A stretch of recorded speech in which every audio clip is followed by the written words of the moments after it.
Hello and welcome to Cover Story. Today I am sitting with one of my favorite guests, author Amish Tripathi. In fact, we know him as author Amish. He's just come out with his latest book, which is here in front of us, Idols. But, thank you Amish.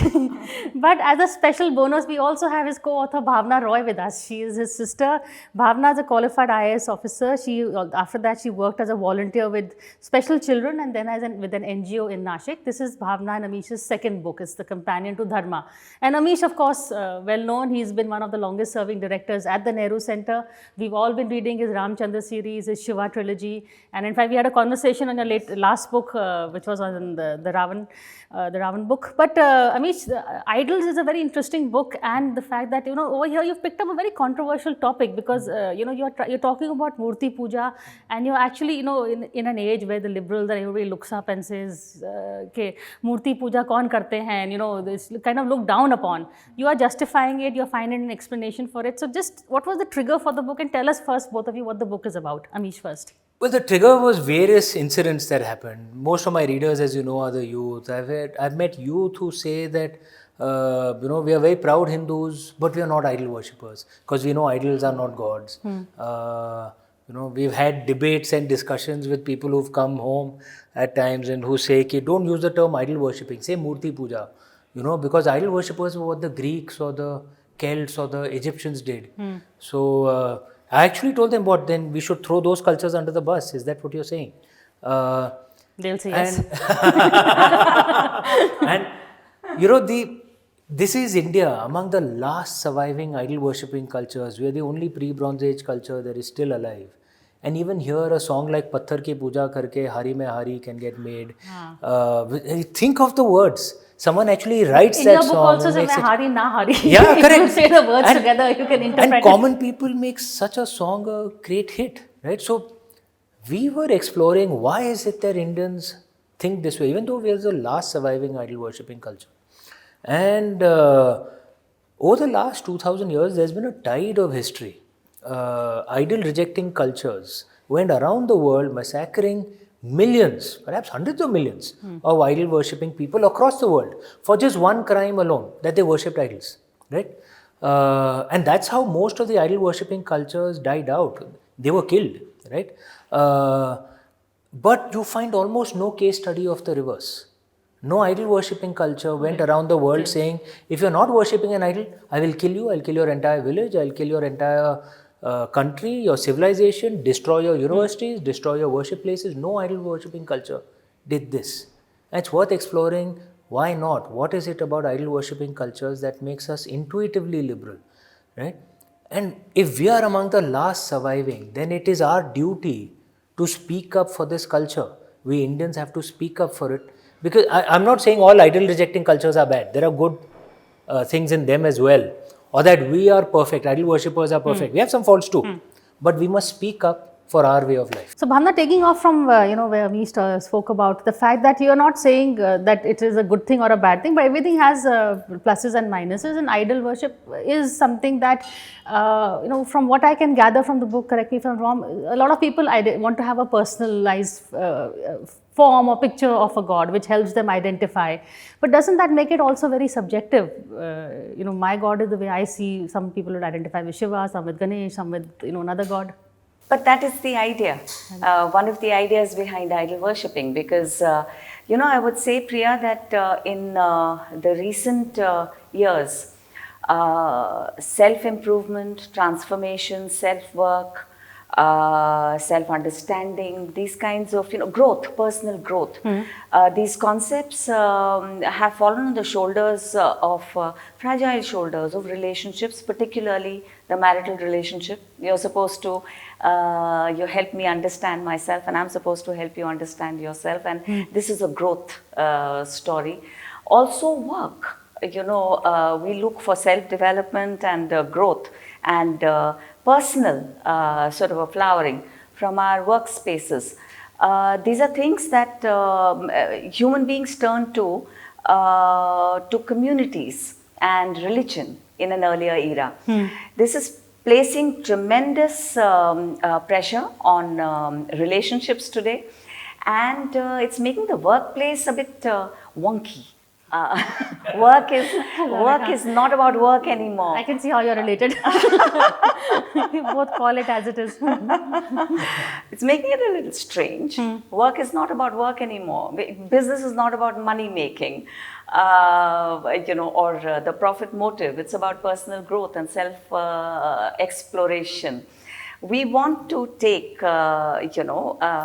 self-exploration and exploration of life itself back to where it belongs, spirituality and religion. But then again, Amish, today is also Gurpurab when we are recording this. And, there's that famous story of Guru Nanak Ji where he says, he was sleeping with his feet before a temple and somebody said, "Kyun so rahe ho?" So he says, point my feet in the direction where there is no God. So God is formless. Ekumkar Satnam, Nirgun, Nirvay. So how then do you say, there is that school of thought? And here you're giving him a form and a shape and you're bowing to him, you're feeding the statue milk. How do you explain that? There's a very fundamental philosophical difference in walking your own path and then saying every other path is false and you will burn in hell if you don't follow my path. That's a very different approach. It's not that we did not have idol rejectors in India. We did. It's not that we did not have atheists in India. The Charvaks, Mimamsas, Sankyas, they were all atheists, right? But India and dharmic religions always had an approach of Ekam Sat Vipra Bhahuta Vadanti. Truth is one, but the wise speak it as many. So, yes, today is Guru Purab. Many of the Sikhs don't believe in idol worshipping, but they will not go around cutting your head off if you worship an idol. They don't say that. They said, you do what you want to do. I will not worship an idol. Fair point, right? Which is a similar approach to those who say, I'll worship an idol. I'm not forcing you to worship an idol. Don't do it if you don't want to. Where is the fundamental philosophical difference? And I include Indian Islam, Indian Christianity also within this group. Because what is actually worshipping at a dargah, right? So, in fact, in the Pew survey, it had shown that 90% of Indian Muslims and Indian Christians also believe in the concept of karma and dharma, right? The fundamental difference in the philosophical outlook is the idol-rejecting cultures say that divine is outside of the universe, is a specific one male God, and the universe itself is in some ways profane and the product of the original sin of guilt, right? Whereas the idol worshipping or the non-idol rejecting cultures say the entire universe is divine. You and me are divine. The earth is divine. The mountains, nature. So we are natural environmentalists because environment is not a resource to be exploited. It's a goddess to be worshipped. That's where Murti Puja also comes from. That essentially it focuses our attention to a form of divinity which resonates with us. Which is why you'll find that most idol worshippers, or you could say idol worshipping adjacent cultures, have a comfort with multiple truths. They'll say, "Bhai, I'm following my path, you follow your path, we're all going to the same goal at the end of the day." Which is why they never went around massacring millions simply because of them worshipping differently. So you're saying they are more liberal than those who... They are intuitively much more liberal. In the West, for example, they've had just a few decades of what you can call chaos with immigration. Their liberalism is already fraying, right? India suffered 1,000 years of invasion. After that, 1947, we get our own state. First thing we do, we'll be liberal and secular. And this thing that the state enforced liberalism and secularism is not true. The state tried to enforce English and Hindi across the country. How did that go? Right? So if the people don't buy into it, the Indian state cannot enforce it. Right? Liberalism and secularism is an Indian value. The state hasn't imposed it from Delhi. It's the way our people are, and a fundamental reason for this is the way we approach religion. Wow. Is that, just one more political question for you, is this anything true with, there is a lot of revival of temples, we are rebuilding temples, the BJP especially is focusing a lot on religion. So is there political messaging here? I don't want to get into politics, but this is perhaps the greatest era of temple rebuilding in the last many centuries. And it's not just one political party. In Telangana, temples are being rebuilt. That's not BJP. In Maharashtra, Gujarat, in various other states, in West Bengal, I see is a national revival. And it's very good that there are some parties supporting this because I think this is good. Do you know that from the 12th century, from the slave dynasty till around 1830, the British era, not one new temple was built in Delhi. Do you know that? If you look across North India, Karnataka upwards, you don't find any freestanding temple that's older than 800 or 900 years old. Why? Because they were all destroyed, right? The only place you can see the more ancient temples is in Tamil Nadu or Kerala, where the invaders hadn't reached deep enough, right? And this is not true only of India. You go to Greece, you see the murtis of Athena, same thing, nose cut off, arms cut off. You go to Egypt, it was a global phenomenon. And again, I would clarify, you shouldn't say all Christians are Muslims. It was two specific communities, European Christians and Turkic Muslims. It's not that Indonesian Muslims did anything or African Christians did anything. So it was these two specific groups over the last 2000 years, which has been recorded repeatedly by many historians. हम कहेंगे कि अमीश की किताब पढ़ेंगे और मंदिर और बनाएंगे.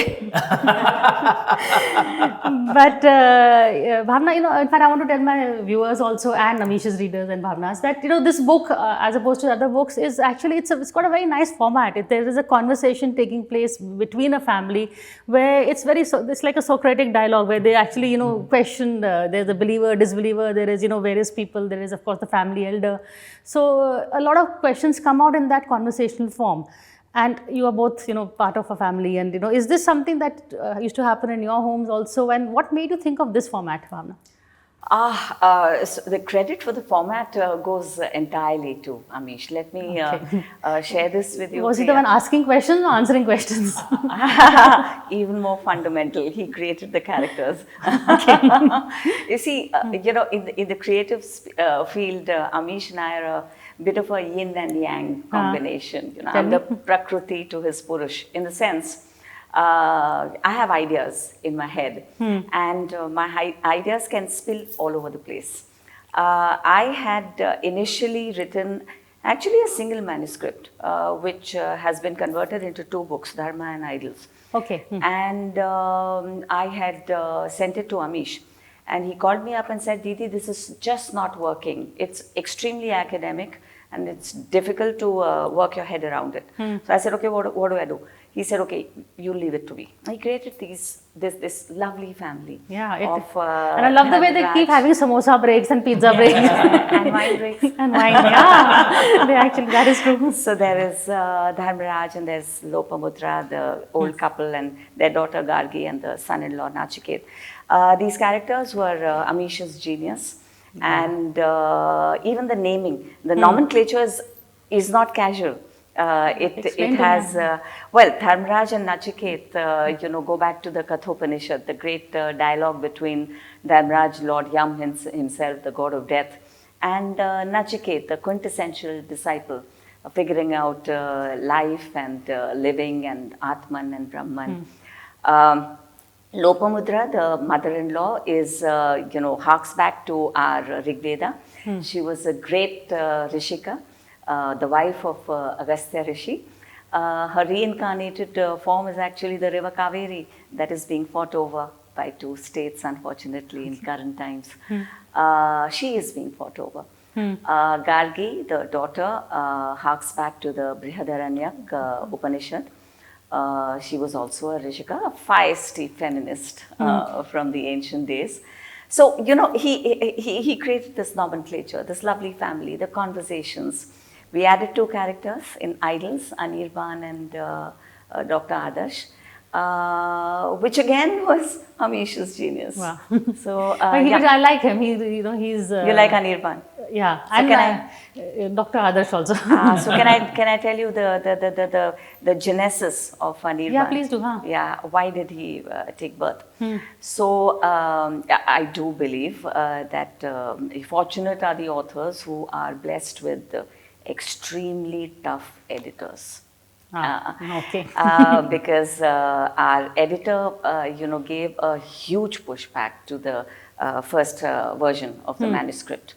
And it first came to me and I balked because, books are the babies of the author, very personal. And there was a horrific, kind of a pushback with very, very firm, strong words. I called up Amish. I said, gosh, now what are we to do? He said, well, let's create a character and let's put the words of the editor in the mouth of this character. That is why he is the way he is. Yeah, the which skeptic. is why Anirban was born. And then again, Amish, he said, Didi, Anirban is a lovely character, but we need to create a foil for this man. And thus was born Dr. Adarsh. Okay. That is, thank you for that. I'm going to take a quick break, but I'm going to come back and keep this conversation going. So stay with us, stay with the books, and we'll soon see you.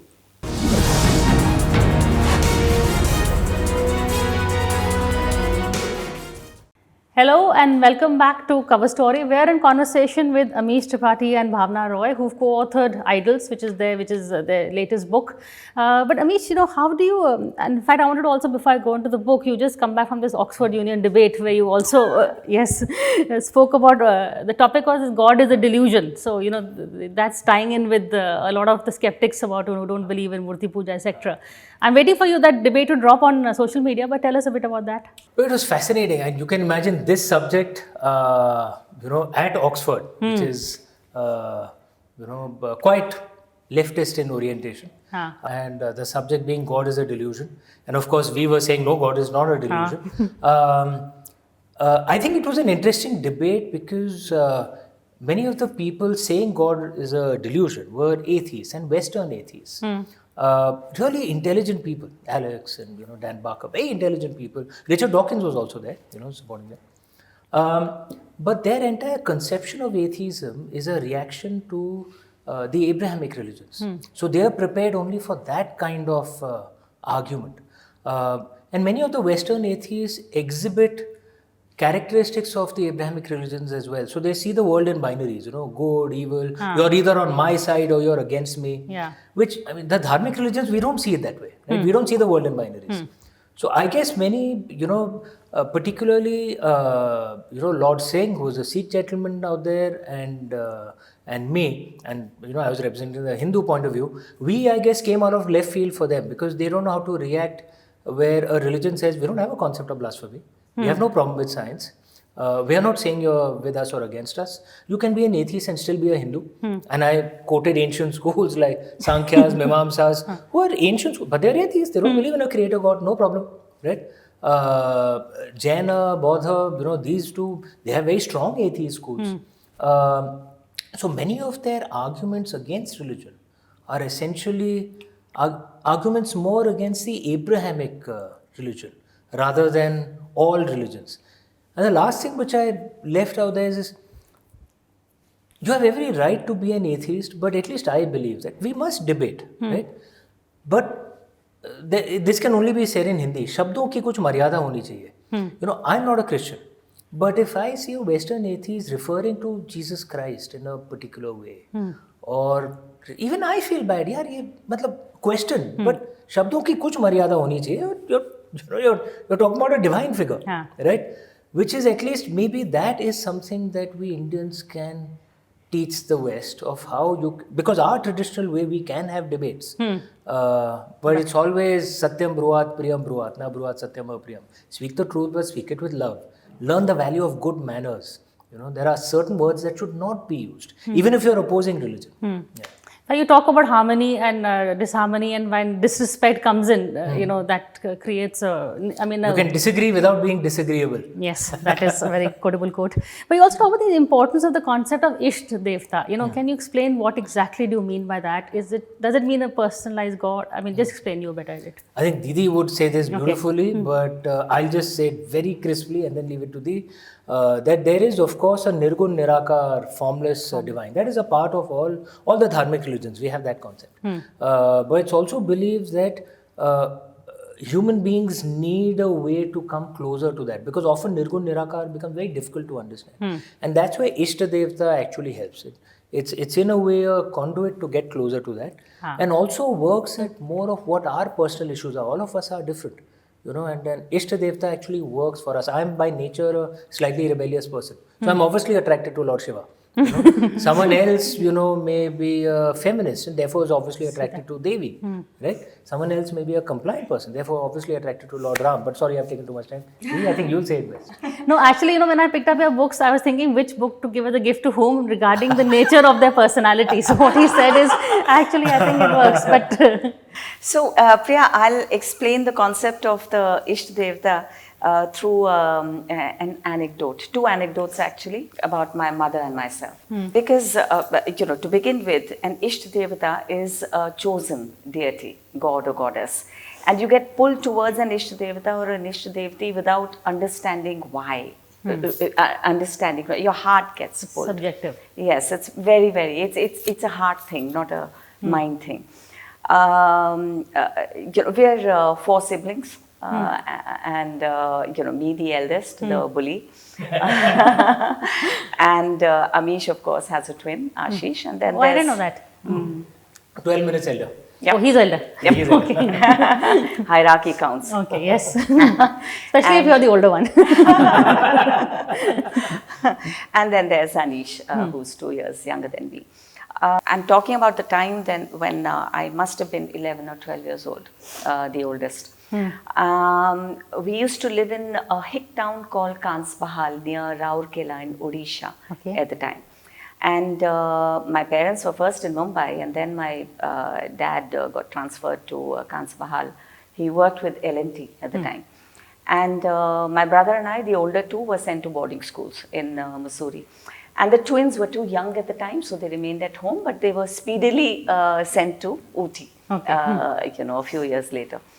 So when Anish and I used to come home, for our break, it used to be Jashan time, celebration time. The whole family is together. My father was a bit of a flamboyant, fun, human being. And every weekend we would go to Raurkela, spend the day there and do the movie thing, the swimming thing, the dinner thing, and then go back home late in the night. En route back to Kansbahal, there used to fall a small Tarni Ma temple. And every second or third week, my mother would sort of signal to my father, and he would stop. And we would enter this temple, and the boys and dad would do their darshan and leave the temple. And then my mother, I would remain by my mother's side. My mother would stand in front of Tarni Ma and burst into tears, and she would bawl. She would bawl her heart out.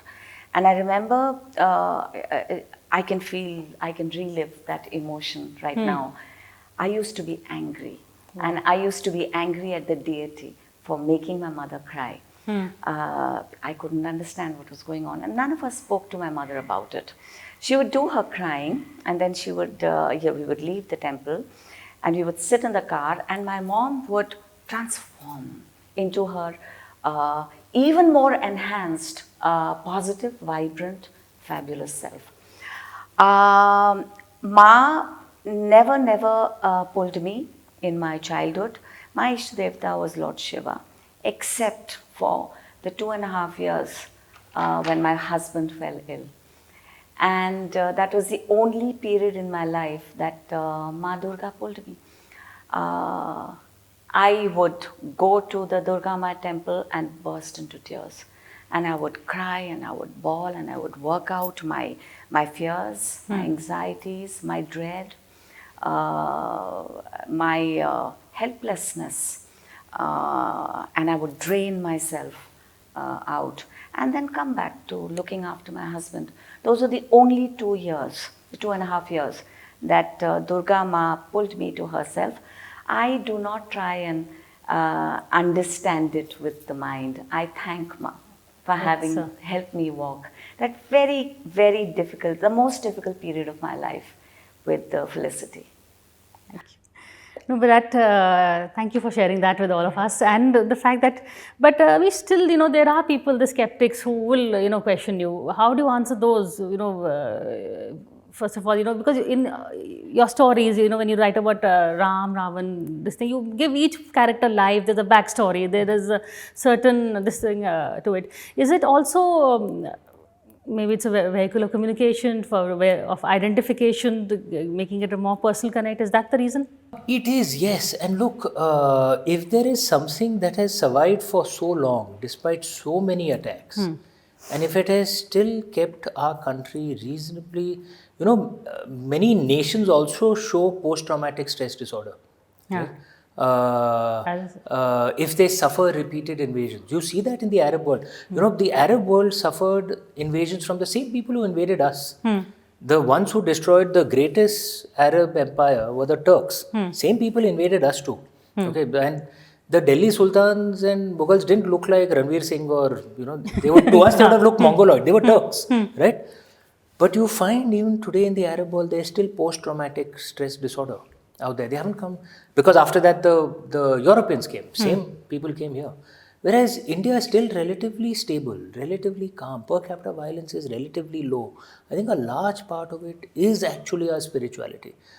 We must try and understand what is the strength in it. And that's what I try and put across in the books. Skeptics have a reason to talk, which is why we put that character of Adarsh. Yeah. So we haven't written it like a Western non-fiction book, which is normally, like a textbook. This is the case, I have to convince you of it. Correct. This is written like an Upanishadic dialogue or a Socratic dialogue, as you said rightly. You have multiple points of view. Now you read it, you make up your own mind. We are showing all points of view in there. There's a very interesting chapter called Decline of Wisdom, Rise of Faith. Are the two not related? You cannot be faithful and Okay, believe Didi in... can answer do this, I but ask okay, Anil let me put it this way. You know the story of the Garden of Eden? Adam and Eve were told not to eat an apple. What is the name of the tree from which they weren't supposed to eat that apple? जो नहीं पढ़ा वही आता है.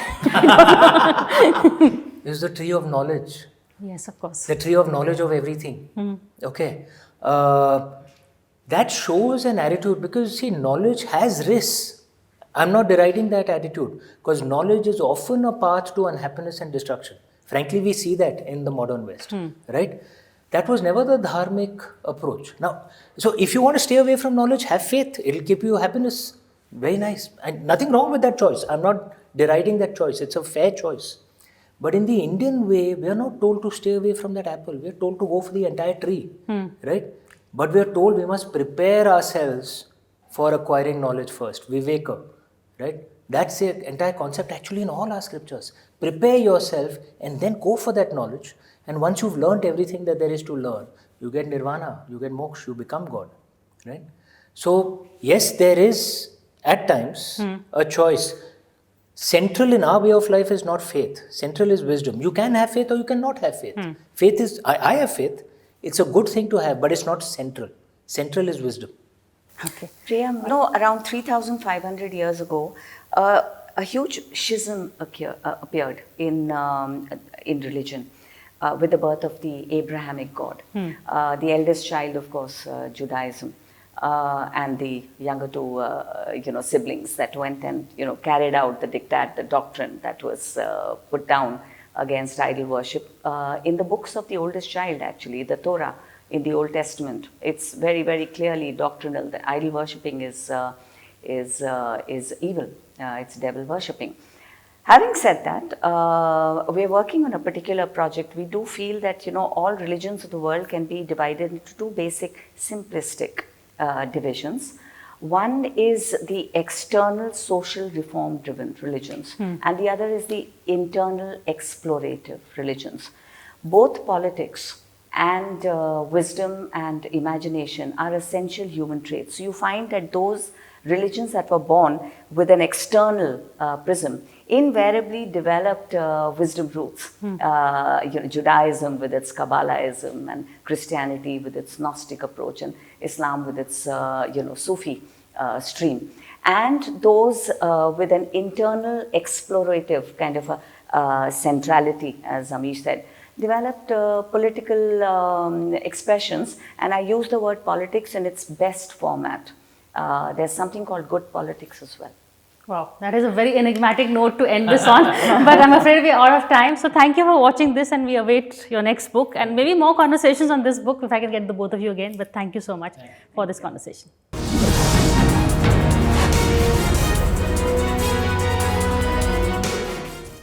For For more such videos, subscribe to the NewsX YouTube channel, hit the bell icon.